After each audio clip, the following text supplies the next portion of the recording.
Bonjour, bonjour et bienvenue, le peuple en délire et en folie. Bonjour à tous, bonjour à toutes. J'espère que le micro est bien branché, voilà. Vous ne devinerez jamais à quelle vidéo nous sommes aujourd'hui. C'est un peu... Enfin, j'ai été surpris parce que j'étais occupé, voilà, et j'ai pas eu le temps enfin, de finir ma coiffure. Et voilà, bonsoir à tous, bienvenue. Bienvenue dans cette vidéo de plus, cette vidéo particulière aujourd'hui, parce que une date particulière. C'est la 69e vidéo de la 62e vidéo de la saison. Et oh merde, il s'est retourné, je voulais qu'il soit à l'envers, c'est pas juste. Donc c'est la 62e vidéo en direct que je vous fais depuis le début du confinement. Un petit hommage à un grand film du cinéma américain des années 90. J'espère que vous retrouverez, hein, c'est le petit concours du jour. Voilà, ça a été du travail. Hein. Non, c'est pas Ricky à la houppe, gagner du temps. Aujourd'hui, je vais commencer par vous lire une petite lettre. J'attends que tout le monde soit là, parce que je vois que vous arrivez tous. C'est rigolo de vous voir rentrer comme ça. C'est bim, 7h30, boum, l'audience du journal de la RTB baisse d'un seul coup et vous êtes toutes là. Alors, tu dis 71e jour, peut-être. J'ai peut-être commencé avec 2 jours. Salut Tristan. Maria, qui compte les vidéos, m'a dit aujourd'hui c'est la 69e. Et voilà. Non, Philippe, je ne crois pas, enfin je ne me souviens pas, c'est du gel. Oui, hein, c'est Cameron Diaz. Connaissez la traduction de Cameron Diaz en français? Ça veut dire la crevette du jour. Cameron Diaz. Voilà. Donc, soyez tous heureux chez vous. Catherine, je vois que tu es là. Je pense que j'ai vu sur ta page que on était à la 5e édition de ton petit traitement et que ça allait bien. Je suis extrêmement heureux pour toi. Salut François, salut tout le monde. Je vais vous parler d'un truc, je vais vous lire une lettre pour commencer, qui m'a été écrite par un monsieur. Cher monsieur Boschman, c'est une vraie lettre, hein, cher Eric, cher parrain, car je suis les parrains. Merci pour ta proposition, elle réconforte en ces temps surréalistes. Je suis membre de l'association des viticulteurs de Wallonie, ainsi que de son groupe WhatsApp. Je suis également élève en première année à l'IFA PME de Perouet, dont tu es le parrain. Voilà, c'est comme ça, des choses comme ça. Et j'ai planté chez moi en 2017 un vignoble de 2500 pieds, ce qui veut dire à mon avis un demi-hectare à peu près, plus ou moins, avec 2 tiers Riesling, 1 tiers Solaris. Dans l'ambiance générale du vignoble wallon, où tout est permis en termes de cépage, j'ai motivé mon choix par la proximité géographique de la Moselle pour le Riesling et par la précocité et le taux naturellement élevé en sucre du Solaris. Bien joué, mon petit François. Je me suis dit que l'acidité, la spécificité aromatique et le taux d'alcool relativement faible du Riesling s'accommoderaient bien d'un assemblage avec ce Solaris qui apporterait plus de fruits mûrs et d'alcool malgré sa faible acidité. Je propose donc à la dégustation mon premier assemblage qui titre 13 degrés, sans chaptalisation. Je vous expliquerai tout de suite de quoi il s'agit. L'avenir nuancera peut-être ce choix, on verra. L'étiquette étant en devenir et en une petite production, j'ai utilisé l'étiquette de l'an dernier que j'ai corrigée à la main. Merci de l'accepter. Le vin a été mis en bouteille le 1er avril, dans l'attente de tes nouvelles bonnes dégustations, etc., etc. Gardons le moral, je pense que c'est pour tout le monde, car une année qui s'écrit 2 fois 20, ça sentait forcément la quarantaine. Alors, voilà, je vais vous faire goûter, je vais goûter devant vous, avec vous et en lui. Voilà, Salem, enfin quelqu'un qui a retrouvé le film dont il était question. Au moment où on sonne, je vais vous faire goûter un vin wallon. Je pense qu'on s'en rend pas bien compte, mais la Wallonie actuellement est en train de vivre un truc de dingue. La Belgique dans son ensemble et la Wallonie un petit peu d'avance, hein, je vous l'ai déjà dit de nombreuses fois. On est dans quelque chose d'assez extraordinaire. On part d'une page quasiment blanche et les viticulteurs inventent l'histoire. C'est écrire l'histoire, c'est comme ça, hein, c'est quoi, Emmanuel Moire, c'est ça? Et donc, c'est de l'art, Moire. Et donc, les vignerons wallons écrivent, les vignerons belges écrivent une histoire. une histoire complète, un truc de dingue. On parle de... Non, les voisins sont couchés. Euh, Merci Christine. Donc je disais, ces vignerons partent de rien. Il faut comprendre un truc, c'est que aujourd'hui certains plantent des cépages classiques, d'autres des interspécifiques. Je vous ai déjà entretenu de nombreuses fois à ce propos. On invente tout. On invente l'appellation, on invente les limites de l'appellation, on invente tout. Quand il faut acheter des piquets, quand il faut acheter des tendeurs, quand il faut chercher des analyses, etc. Tout ça n'est pas chez nous. Et on est dans quelque chose qui apparaît, simplement. Vous savez, comme quand on gratte une carte à gratter, on a un truc qui apparaît derrière. Bien, c'est ça la viticulture chez nous pour l'instant. En Wallonie, on est, à mon avis, pas loin de 200-220 hectares de vignes plantées. Et on va en avoir de plus en plus, car pas mal de gens plantent. J'ai appris que le Chandéol avait planté pour arriver à 50 ou 60 hectares. Rufus a planté encore. Tout le monde plante. Et des nouveaux domaines vont arriver. Le domaine du Blanc-Caillou, le domaine des 25, 22-25, etc., etc., etc. Donc tous ces gens plantent. La Wallonie est en train de s'élever au niveau viticole et je découvre des nouveaux vins tout le temps. Mais alors, il y a un phénomène extraordinaire, c'est que vous, moi, consommateurs, nous sommes des aficionados. En fait, c'est comme des socios dans un club de foot. Et chaque domaine a ses supporters. Les vignerons vivent un truc qui n'existe nulle part ailleurs dans le monde à ce niveau-là. En Bourgogne, évidemment, il y a tout un problème de contingentement des vins et tout un truc, mais ça n'a rien à voir. La difficulté, c'est que là, c'est simplement parce que les quantités sont infimes et qu'il y a beaucoup de demandes et donc ils sont obligés de contingenter. Chez nous, c'est différent. Les gens sont vaccinés avec un type de vin, ont participé un jour aux vendanges, ont fait des choses... non, Véronique, ce n'est pas l'excès d'hier, c'est juste, j'essayais de vous faire trouver le titre d'un film. Et donc, oui, je vais t'en parler à Bordeaux, on se plante. Les vignerons belges bénéficient d'un truc extraordinaire, une communauté autour de chaque vignoble qui achète les bouteilles, même dans les vignobles en coopérative, parce qu'il y a quand même quelques idées de coopérative, même si on appelle ça crowdfunding de nos jours, il y a quand même pas mal d'idées dans ce genre-là, que ce soit le vin de Liège, Domaine de la Bouille et d'autres. C'est un truc de fou parce qu'on a des domaines qui n'ont jamais assez de vin par rapport à la demande.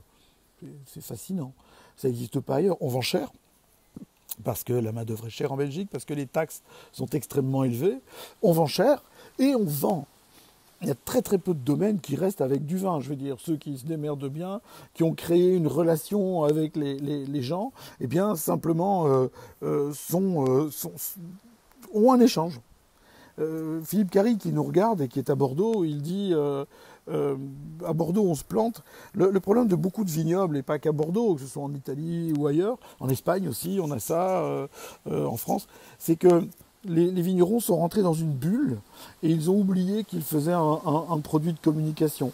Ils ont oublié qu'ils faisaient un truc qui était fait pour partager. Et le vin, c'est un truc qui est fait pour partager. Daniel, tu as retrouvé le film. Si, c'est du gel, Catherine, je te jure. Tu m'énerves, mais pas à ce point-là. Et, enfin, si, mais pas comme ça. Enfin, bref. Parce qu'en plus, c'est la 69e édition aujourd'hui. Hein, donc, tout ça va aller cul par-dessous tête, c'est évident. Alors, je vais vous présenter le vin dont il est question aujourd'hui. Je le sors de son seau. Je retire le téléphone de son support. Et je vous montre la chose. Ça s'appelle le Petit Chaumont. 2019, Riesling Solaris. J'aime beaucoup parce qu'il signe en tout petit sur l'étiquette, presque comme s'il n'osait pas signer. Et derrière, vous avez le nom, c'est Ferme du Petit Chaumont, cuvée des Hirondelles, 2019. Et nous sommes sur la commune de Ytre. Voilà, pour l'instant, issu de l'agriculture raisonnée. Et nous sommes en vin belge. Voilà, quelque chose, c'est une nouveauté. On ne doit pas être nombreux à l'avoir goûté jusqu'à présent. Alors je vais vous remettre dans le bon sens. Exactement, Didier. Le vignoble belge, c'est une histoire d'émotion, comme les crêpes de grand-mère anciennement. On a un... Comme ça vient de chez nous, on a tendance à leur passer même les petits défauts. On a tendance à à accepter des trucs qu'on n'accepterait pas. Alors, souvent, la discussion que j'ai avec des vignerons ou des néo-vignerons ou des planteurs, c'est de leur dire, mais pourquoi est-ce que vous plantez du pinot noir ou du chardonnay et les gens me disent, Arturo Brachetti. Alors ça, je trouve que c'est une belle comparaison, sauf qu'il est tout à fait chauve et qu'il n'a qu'une mèche. Moi, j'ai les autres cheveux autour. Donc je leur dis, mais pourquoi est-ce que vous plantez du pinot noir et du chardonnay alors qu'on a des choses totalement différentes? Et en fait, le truc, c'est que beaucoup me disent, oui, mais c'est parce que les gens ne sont pas habitués à nos cépages et que le pinot noir, ils connaissent. Un ami, là, vient de rejoindre le truc, il s'appelle William Waters. Il est dans une région au Portugal qui s'appelle Bereida. Il travaille avec son épouse et il fait travailler ses enfants aussi, c'est horrible.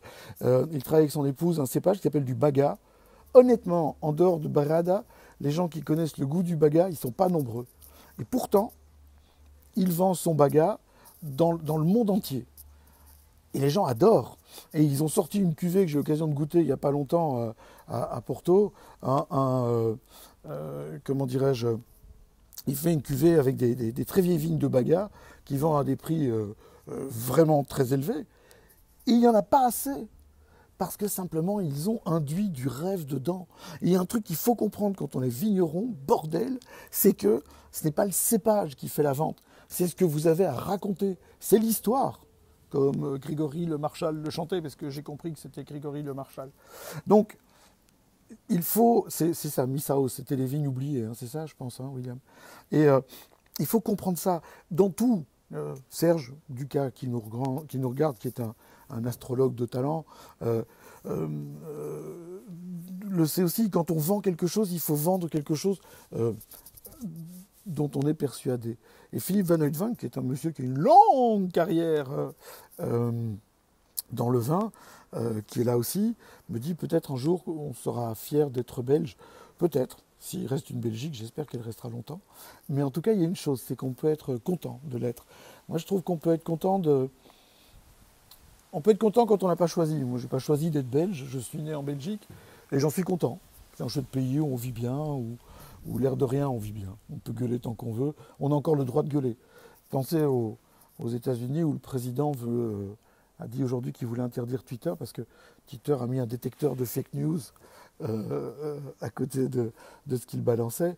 Pensez à la Hongrie, pensez à plein d'autres pays dans le monde où on n'a même pas le droit d'être heureux. On a de quoi être fier d'être en Belgique. Alors, je vais goûter ce petit chaumon parce qu'on est là comme ça pour ça. Bonsoir Nancy, bonsoir Arlette. Mais bien sûr, une bonne vendeuse vend tout, même sa fleur. Arlette, sans déconner. Je ne dis jamais de conneries, Philippe. Alors, honnêtement, François, si tu nous regardes... Ah, attendez, parce que François vient de m'envoyer un message en disant « Je viens de déposer les bouteilles chez toi. » Oui, je sais, je suis en train de les boire. Et donc, François, si tu nous regardes, donc tu ne nous regardes pas, puisque tu es sur WhatsApp et pas sur Facebook, sache que c'est vachement bon. C'est vif, c'est un petit peu vert. Il y a une très très belle acidité. C'est extrêmement parfumé. On trouve les caractéristiques du Riesling, on les voit bien. C'est carré. Et il y a un gras qui est apporté en plus par ce petit Solaris. Et je trouve que c'était la télé qui appelait. Qu'est-ce que c'est dont je garde, quoi? Oui, c'est pas toujours facile, Joyce, de garder le fil en étant attentif aux commentaires. Je me fais parfois tenser par les gens qui m'entourent en disant « Dis gamin, tu déconnes ou quoi ?» Et non, en fait, j'ai disparu une seconde parce que j'avais un appel. Et que je n'ai pas encore trouvé la solution pour pouvoir répondre au téléphone tout en vous parlant. Sandec, François, c'est vraiment, vraiment bon ce truc-là. C'est un coup d'essai, entendons-nous bien, c'est son premier millésime. Sa première mise en bouteille, c'est pas filtré, hein, y a pas mal de dépôts dans le fond de la bouteille. L'autre bouteille était un peu plus agitée, j'en ai eu deux. Elle